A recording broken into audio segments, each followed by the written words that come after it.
Morning, everybody. Bob Ray thinks that the yellow vests are akin to the brown shirts. Here's his tweet, quote, "Yellow vests are the new brown shirts, black shirts and white hoods. Vigilantes prepared to spew hatred and do great harm. If you want to debate, you don't need a uniform."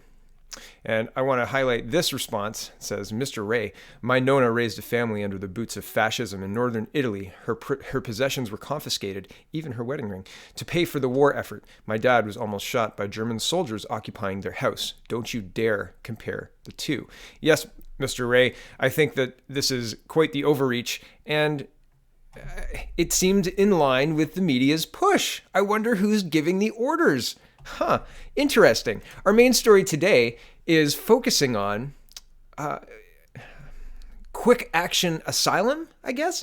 So this quickly hit my Twitter feed, and I thought this was actually about another Rafe person, Rafe Badawi. I thought this was just another igniting, and maybe he changed his name or something like that. And then I looked at the story and it was different. But I discounted it for a few days. And then by the time I started looking at it, well, Miss Freeland was parading her around the airport saying she's a Canadian. So that's interesting. But I'll tell you guys where this started because I had to catch up. So here we go. Global News reporting on January 9th. Australia looks at resettling Saudi teen who sought asylum in Thailand. A Saudi woman who fled her family alleging abuse moved a step closer Wednesday to her goal of gaining asylum in Australia after a UN agency granted her refugee status.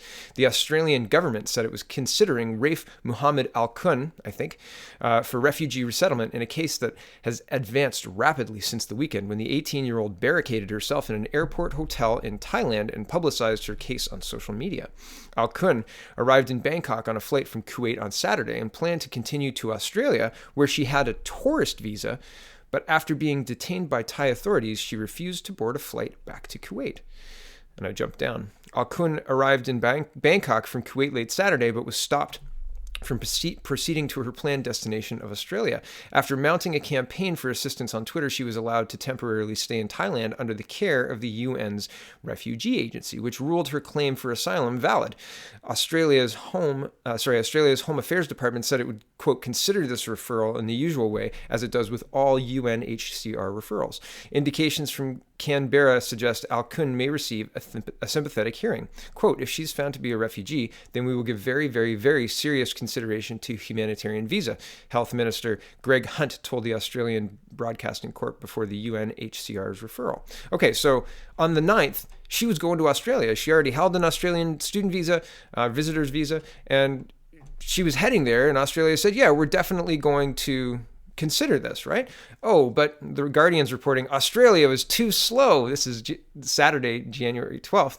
Australia too slow in considering Saudi teens' asylum bid, rights group says. Humanitarian Rights Watch Australia has criticized the government's handling of a Saudi teenager's bid for asylum after the 18-year-old was granted safe haven in Canada. So what? Canada just scooped in and took this person who was planning on going to Australia, maybe had things set up in Australia, had a visa, maybe plans, and we were like, yeah, bring her to Canada, no problem. It's not like we have an ongoing dispute with Saudi Arabia or anything. Oh, wait.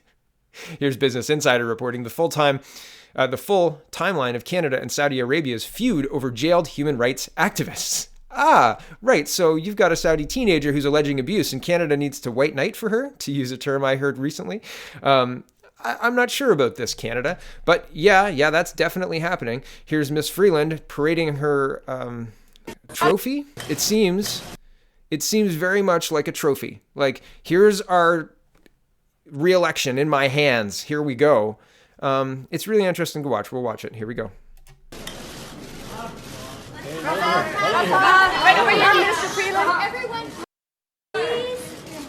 Okay, so please put up your hat. Welcome to Canada.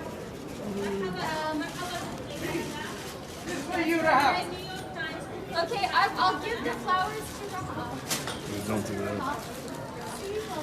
Okay, so everyone, this is Rahaf Altman, a very brave new Canadian, and Rahaf wanted Canadians to see that she's arrived at her new home, but she's had a very long and tiring journey, and so she would prefer not to take questions today.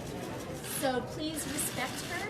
she's a very brave young woman who's been through a lot, and she is now going to go to her new home, and then I'll come out and say a few words with people. One comment from Rafa. How does it feel like to be in Canada? Rafa, Okay, guys, one comment. please be respectful of her. She's had a really long journey, okay? When are you coming? Please be respectful of the woman that I just paraded in front of you. And yeah, please, please, please. I mean, was this necessary right after she got off the plane? What was that? That was really, really strange.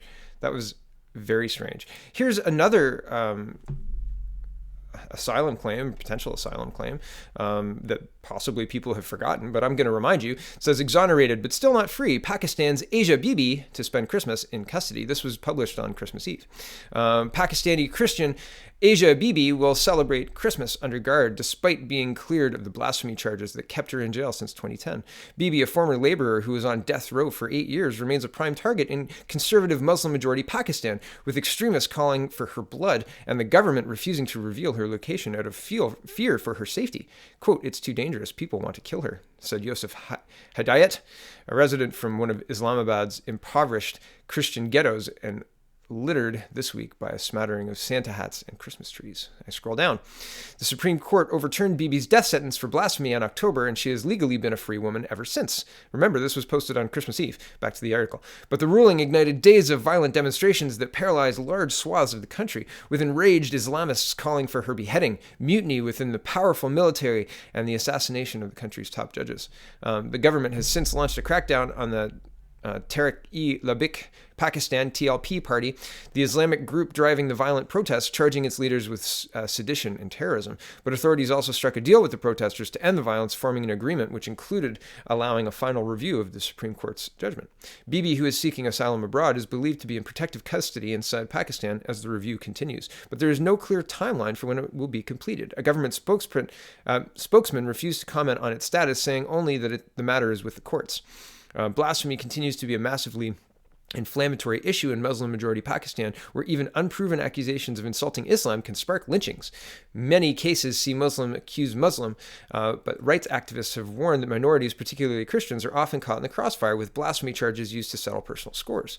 The allegations against Bibi date back to 2009, when a fight erupted between her and fellow Muslim laborers, who later accused Bibi of blasphemy. She was convicted under Pakistan's controversial anti-blasphemy laws and, in 2010, sentenced to death. Since her acquittal, speculation has been rife that an asylum deal with a European or North American country might be in the works. Many residents of the 100 Quarters colony in Islamabad cautioned against Bibi's release, saying that her safety would only be guaranteed once she was granted asylum in a foreign country. No, she cannot stay, said resident Hidayat. So it's interesting that we've got something that on Wednesday or January 9th, it looked like she was going to Australia until Canada swooped in and said, yeah, no, she's coming here, no problem. And like this weekend, she arrives and gets paraded around by Miss Freeland. And this person's been convicted, exonerated, and waiting for a deal and nothing. And the entire country wants her head? That seems, well, you know what this seems like? I'll let Justin Trudeau tell you.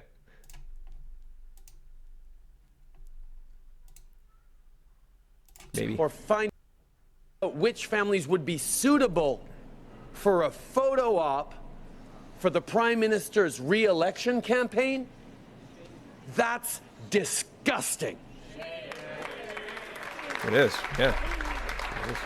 That's not the Canada we want.